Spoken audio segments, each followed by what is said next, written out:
Selepas lebih 19 tahun menempuh sebuah perjalanan dari awal penubuhan sehingga ke kedudukan hari ini sebagai jenama berita paling dipercayai di Malaysia, Ashwath Ismail mengumumkan pengunduran sebagai Ketua Pengarang Astro Awani.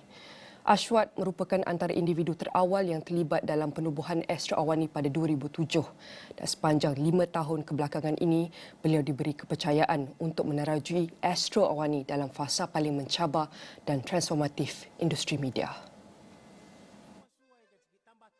Dalam satu kenyataan, Ashwath menegaskan Astro Awani bukan sekadar tempat kerja, sebaliknya satu tanggungjawab besar dalam membentuk hala tuju editorial dan budaya institusi kewartawanan yang dipercayai.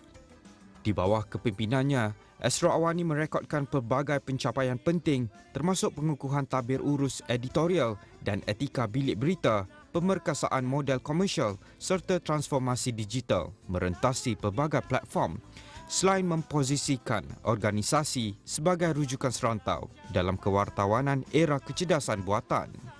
Beliau mengakui keputusan untuk berundur bukan sesuatu yang mudah, namun dibuat pada ketika organisasi berada dalam keadaan kukuh dari segi editorial dan komersial, selaras dengan keperluan memberi ruang kepada pembaharuan kepimpinan. Ashwath turut merakamkan penghargaan kepada penonton, warga bilik berita, pasukan produksi, rakan strategik serta Astro Group atas sokongan dan kepercayaan sepanjang hampir 2 dekad perjalanan organisasi itu. Beliau turut menyatakan keyakinan terhadap barisan kepimpinan dan pasukan editorial yang akan meneruskan legasi Astro Awani sebagai sebuah institusi kewartawanan yang berteraskan rakyat, teknologi dan nilai kemanusiaan.